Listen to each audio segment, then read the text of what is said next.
7 days, over 160 kilometres, one of Poland's most legendary trails. Across the Polish Jura, the Trail of the Eagle's Nest links medieval castles, limestone cliffs, forests, caves, and even a desert. It is a route shaped by history, carved by geology, and filled with legends. But it is also a test. Rain, heat, fatigue, long days that kept taking more than I expected. Along the way, there were ruins, ghosts, strangers, tiny shops that felt like little miracles, and moments that made this journey feel like more than just a hike. This is the Trail of the Eagle's Nest, and it all began here at Yasnagora in Częstochowa.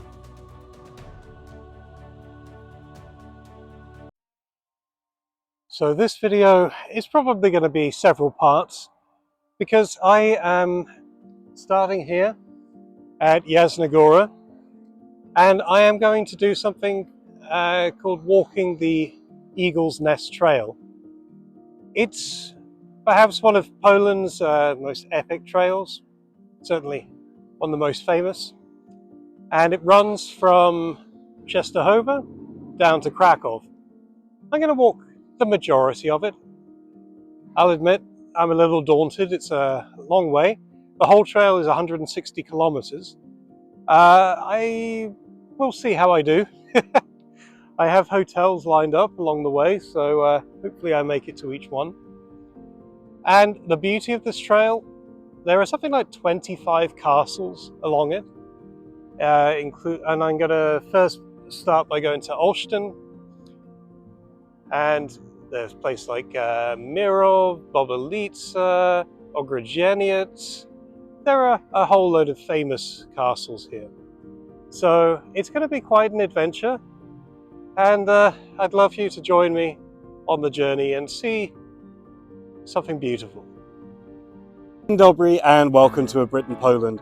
With this channel, I travel across the country, I bring you the culture, and I show you just how amazing Poland is. So I invite you on my journey. If you want to see more, I have Facebook and Instagram profiles, which you will find links to in the description below. And if you want to really help out, you can turn to my Patreon or Patronite accounts, again in the description. Thank you very much. I hope you enjoy this video. Please like, share and subscribe. Do zobaczenia. And if you are going to begin a long walk across Poland, Yasnagora is not a neutral place to start. This is one of the most important religious sites in Poland, home to the Black Madonna of Częstochowa, but its meaning goes far beyond religion. For many Poles, Yasnagora is tied to endurance, national memory, and survival. The icon itself is smaller than I expected. Dark, richly decorated, almost hidden behind gold, candles, and devotion. People do not simply visit it, they approach it. And in some cases, they approach it on their knees. This was not originally part of my hiking plan. I accidentally joined the line of pilgrims making their way towards the icon, and by the time I realized what was happening, I was already committed. So before walking more than 160 kilometers across the Polish Jura, I began by crawling across the floor of Yasnagora on my knees. And my knees noticed. But it also felt strangely fitting.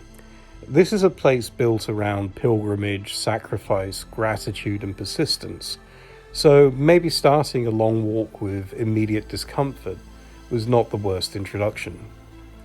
Yasnagora's symbolic power comes partly from 1655, during the Swedish deluge, when much of the Polish-Lithuanian Commonwealth had been overrun, but Yasnagora held out. For around 40 days, a small group of defenders resisted a much larger Swedish force. The monastery was bombarded, pressured to surrender, and still it did not fall. Its military importance can be debated, its symbolic importance cannot. At a moment when much of the country appeared lost, Yasnagora became the place that refused to give way. So this was not just a scenic starting point. I was beginning the trail of the eagle's nests from a fortress monastery, a pilgrimage site, and one of Poland's great symbols of endurance. Which, given what my feet were about to go through, felt appropriate. Before leaving Częstochowa, the city still had time for one modern surprise, a robot linked to the local technical university. Not exactly what I expected at the heart of a medieval castle trail. Before leaving Częstochowa, the city gave me one little strange piece of theatre. In Stary Rynek, figures by Jerzy Kędziora hang above the square, balanced in midair as if gravity had briefly lost the argument. Kędziora was born in Częstochowa, and his suspended sculptures have appeared around the world. Here, in his home city, they turned the old market square into an open-air stage. It was a surreal final image before the trail stopped being a city walk and started being something rougher. After Yasnagora and the old market square, the trail began in the least dramatic way possible. Not with a castle, not with a sweeping view, just pavements, crossings, side streets, and the slow process of walking out of a city. But that is part of what I like about long-distance trails. They do not always begin where the postcard begins. Sometimes you have to earn the landscape by passing through the ordinary places first. And for me, there was also a more personal reason this route had pulled me in. My dad loved castles. He passed that fascination on to me. The feeling that ruins are not just piles of old stone, but places where stories still seem to hang in the air. So a trail built around castle after castle across southern Poland was always going to catch my imagination. The Eagle's Nest Trail follows an old idea through a modern route. The castles were built on limestone outcrops that already looked like natural fortresses, and in the 20th century, Kazimierz Sosnowski helped turn that chain of ruins into one of Poland's classic hiking trails. The route was designed after the war in 1948 and officially established in 1950. A medieval defensive line became a walking route. And somewhere between the city streets and the edge of Częstochowa, that idea started to feel real. And then, after the roads, the factories, and the smoke, the trail finally began to change. Appropriately enough, the place where that happened was called Zielona Góra, or Green Mountain. It was not a mountain, in the dramatic alpine sense. This was the Polish Jura beginning to reveal itself. Trees, slopes, limestone, and paths that finally felt like they belonged to a long-distance trail. After the hard surfaces of Częstochowa, even a modest stretch of woodland felt like a reward. This is one of the things I started to understand quite quickly about the Eagle's Nest Trail.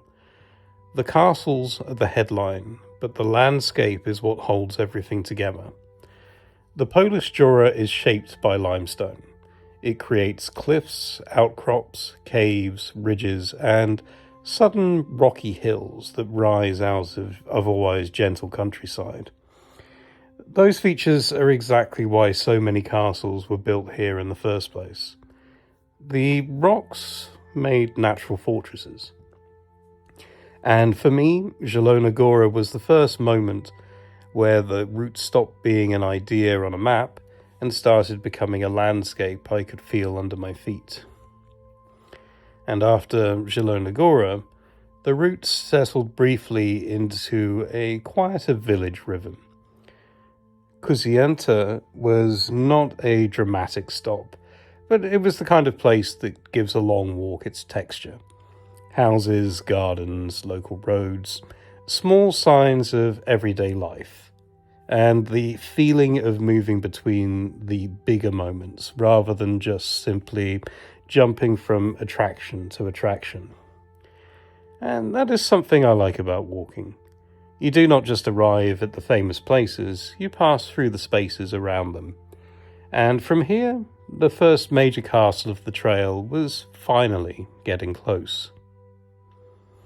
And then, finally, Olsztyn appeared. Not the famous Olsztyn in Warmia, this is the smaller Olsztyn near Częstochowa, sitting beneath one of the first great castle ruins of the Eagle's Nest Trail. The town itself is compact, but the main square dominates the space. It felt like the natural center of everything. Cafes, streets, people passing through, and above it all, the castle watching from the hill. There was also a small echo from the morning. After seeing Jerzy Kedziora's suspended figures in Częstochowa, I noticed more of them here in Olsztyn Square. A nice reminder that even the stops between the major castles had their own surprises. And after the industrial edge of Częstochowa, Yasnagora and the quieter village roads through Kozienta, this was the first moment where the promise of the trail really arrived. A town below, a ruin above, limestone rock under everything. And then came the first true castle of the trail. Olsztyn Castle does exactly what an eagle's nest should do. It rises above the town on limestone rock, half fortress, half ruin, with towers and walls scattered across the hill like the remains of something that once controlled the whole landscape. This was the first time I really understood the name of the trail. These castles were not placed randomly. They were built high on rock, where they could watch roads, borders, and valleys from below, and they look dramatic from above. They make practical sense. Olsztyn was one of the key strongholds connected with Kazimierz the Great. The king often credited with turning Poland from a country of wood into a country of stone. In the 14th century, castles like this helped strengthen the frontier and protect important routes through the region. But Olsztyn is not only about strategy. Like any proper castle ruin, it also comes with a darker story. One of the most famous legends here is connected with Matko Borkowicz, a powerful nobleman who rebelled against royal authority. According to tradition, he was imprisoned in the castle dungeon and starved to death. And because medieval history apparently did not think that was dramatic enough, his ghost is said to haunt the ruins. It is a suitably grim story for a place like this. The castle is beautiful, but it is not soft. It feels exposed, weathered, and a little severe. Exactly the kind of ruin where you can imagine legends surviving longer than the walls. For me, reaching Olsztyn felt like the first real reward of the journey. The day had started in one of Poland's most sacred places. It had passed through a city, a market square, industrial routes, factory smoke, green slopes, and quiet villages. And now, finally, I was standing inside the first castle of the Eagle's Nest Trail. That would have been a perfect place to end the day, but the weather had other ideas. As I came down from the ruins, the sky began to turn, and the rain arrived properly. Not a gentle atmospheric drizzle, real rain. The kind that makes you suddenly very aware of what still needs to be packed, covered, zipped and protected, and somehow carried to wherever you're sleeping that night. So day one ended not with a sunset over the castle, but with me sheltering from the rain in Olsztyn, already learning one of the basic rules of this trail. And if there is a first practical tip for the Eagle's Nest Trail, it is this: pack for changing weather. Even when the day starts well, the distance is one thing, but once your bag, clothes or camera gear are wet, everything becomes harder very quickly. The castles may be romantic, the walking is still real. But Olsztyn was only the first castle. The next day would be longer, wetter, and far less forgiving. Ahead were forests, villages, hidden ruins, a rain shelter that arrived at exactly the right moment, and two of the most famous castles on the entire trail, Mirov and Bobolica. If I could only reach them in time. Thank you very much for watching. This has been the first episode along the Eagle's Nest Trail. If you would like to see other videos about Poland, please check my back catalogue. And if you want to see future videos, please subscribe. Otherwise, give the video a like because, well, everything helps.